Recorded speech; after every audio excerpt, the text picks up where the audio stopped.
Hello friends, welcome to info TV Kannada.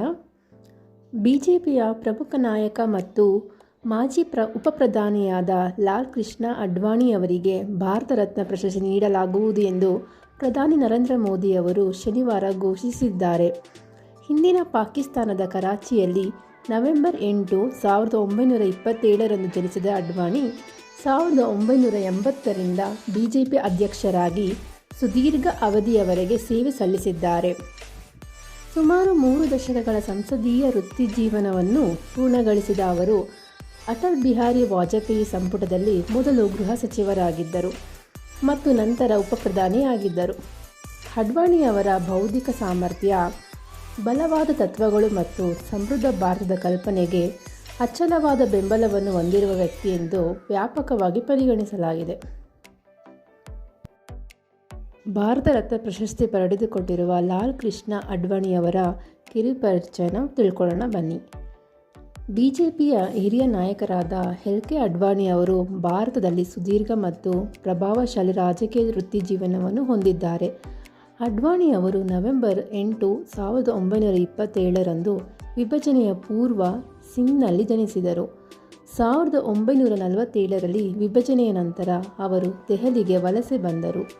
1951ರಲ್ಲಿ Shyam Prasad ಮುಖರ್ಜಿಯವರು Jana Sangh ರಚಿಸಿದಾಗ ಅಡ್ವಾಣಿಯವರ ಜೊತೆ ಸೇರಿದರು. 1970ರಲ್ಲಿ ರಾಜ್ಯಸಭೆಯ ಸದಸ್ಯರಾದರು. 1989ರವರೆಗೆ ತಮ್ಮ ಸ್ಥಾನವನ್ನು ಹೊಂದಿದ್ದರು. ಡಿಸೆಂಬರ್ 1972ರಲ್ಲಿ ಅವರು ಭಾರತೀಯ ಜನಸಂಘದ ಅಧ್ಯಕ್ಷರಾಗಿ ಆಯ್ಕೆಯಾದರು. 1975ರಲ್ಲಿ ಜನತಾ ಪಕ್ಷ ಅಧಿಕಾರಕ್ಕೆ ಬಂದು ಮೊರಾರ್ಜಿ ದೇಸಾಯಿಯವರ ಪ್ರಧಾನಮಂತ್ರಿಯಾಗಿದ್ದಾಗ ಅಡ್ವಾಣಿ ಮಾಹಿತಿ ಮತ್ತು ಪ್ರಸಾರ ಸಚಿವರಾಗಿ ನೇಮಕಗೊಂಡರು. ಅಡ್ವಾಣಿ ಅಟಲ್ ಬಿಹಾರಿ ವಾಜಪೇಯಿ ಅವರೊಂದಿಗೆ 1980ರಲ್ಲಿ ಬಿಜೆಪಿಯನ್ನು ಸ್ಥಾಪಿಸುವಲ್ಲಿ ಪ್ರಮುಖ ಪಾತ್ರ ವಹಿಸಿದರು. 1990ರ ದಶಕದಲ್ಲಿ ರಾಮ ಜನ್ಮಭೂಮಿ ಆಂದೋಲನದಲ್ಲಿ ಅವರ ನಾಯಕತ್ವದ ಪಾತ್ರಕ್ಕಾಗಿ ಪ್ರಾಮುಖ್ಯತೆಯನ್ನು ಪಡೆದರು. ಅಯೋಧ್ಯೆಯಲ್ಲಿ ವಿವಾದಿತ ಸ್ಥಳದಲ್ಲಿ ಮಂದಿರ ನಿರ್ಮಾಣ ಮಾಡಿಯೇ ತೀರುವೆವು ಎಂಬ ನಿರ್ಧಾರದಲ್ಲಿ ಅಡ್ವಾಣಿ ಬದ್ಧರಾಗಿದ್ದರು. ಅಡ್ವಾಣಿ ಅವರು ಉಪಪ್ರಧಾನಿ ಮತ್ತು ಗೃಹ ಸಚಿವರಾಗಿ ಸೇವೆ ಸಲ್ಲಿಸಿದರು. ರಾಷ್ಟ್ರೀಯ ಪ್ರಜಾಸತ್ತಾತ್ಮಕ ಒಕ್ಕೂಟ ಆಡಳಿತದ ಅವಧಿಯಲ್ಲಿ ಸರ್ಕಾರದಲ್ಲಿ ನಿರ್ಣಾಯಕ ಪಾತ್ರವನ್ನು ನಿರ್ವಹಿಸಿದರು. 1980 ಮತ್ತು 1990ರ ದಶಕದ ನಡುವೆ ಬಿಜೆಪಿಯನ್ನು ದೇಶದ ಪ್ರಮುಖ ರಾಷ್ಟ್ರೀಯ ಪಕ್ಷಗಳ ಒಂದಾಗಿ ಮಾಡುವಲ್ಲಿ ಅಡ್ವಾಣಿ ನಿರ್ಣಾಯಕ ಪಾತ್ರ ವಹಿಸಿದರು. ಅವರು 1986ರಿಂದ 1991ರ ನಡುವೆ ಪಕ್ಷದ ಅಧ್ಯಕ್ಷರಾಗಿ ಸೇವೆ ಸಲ್ಲಿಸಿದರು. ಲೋಕಸಭಾ ಚುನಾವಣೆಯಲ್ಲಿ 1984ರಲ್ಲಿ 2 ಸ್ಥಾನ ಗಳಿಸಿದ ಬಿಜೆಪಿ 1989ರಲ್ಲಿ 86 ಸ್ಥಾನಗಳನ್ನು ಗೆದ್ದಿತ್ತು.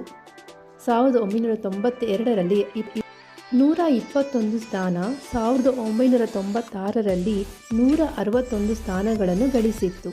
ರಾಮ ಮಂದಿರ ಚಳುವಳಿ 1990ರಲ್ಲಿ ಅಡ್ವಾಣಿ ಅವರು ಗುಜರಾತ್ನ ಸೋಮನಾಥನಿಂದ ಉತ್ತರ ಪ್ರದೇಶದ ಪವಿತ್ರ ನಗರ ಅಯೋಧ್ಯೆಗೆ ರಾಮರಥ ಯಾತ್ರೆಯನ್ನು ಕೈಗೊಂಡರು. ರಾಮ ಜನ್ಮಭೂಮಿ ಆಂದೋಲನಕ್ಕೆ ಸ್ವಯಂ ಸೇವಕರನ್ನು ಸಜ್ಜುಗೊಳಿಸಲು ಮೆರವಣಿಗೆಯು ಸಹಾಯ ಮಾಡಿತು. ದೇಶಾದ್ಯಂತ ರಾಮ ಮಂದಿರ ಆಂದೋಲನವನ್ನು ಆರಂಭಿಸಿದವರೇ ಅಡ್ವಾಣಿಯವರು. ಇದು ಸುಪ್ರೀಂ ಕೋರ್ಟ್ನಲ್ಲಿ 2019ರಲ್ಲಿ ಅಯೋಧ್ಯೆಯಲ್ಲಿ ರಾಮ ನಿರ್ಮಾಣಕ್ಕೆ ಅನುಮತಿ ನೀಡುವುದರೊಂದಿಗೆ ಕೊನೆಗೊಂಡಿತು. ಈ ವರ್ಷ ಜನವರಿ 22ರಂದು ಭವ್ಯ ರಾಮ ಮಂದಿರವನ್ನು ಮೋದಿ ಉದ್ಘಾಟಿಸಿದರು. ಇತ್ತೀಚಿನ ವರ್ಷಗಳಲ್ಲಿ ಅಡ್ವಾಣಿ ಅವರು ಆರೋಗ್ಯ ಸಮಸ್ಯೆಗಳಿಂದಾಗಿ ಸಕ್ರಿಯ ರಾಜಕೀಯ ತೊಡಗಿಸಿಕೊಳ್ಳುವಿಕೆಯಿಂದ ಹಿಂದೆ ಸರಿದಿದ್ದಾರೆ. ಇದಾಗಿತ್ತು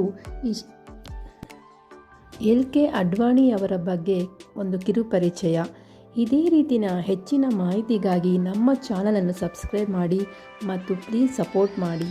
ಥ್ಯಾಂಕ್ ಯು ಫಾರ್ ವಾಚಿಂಗ್.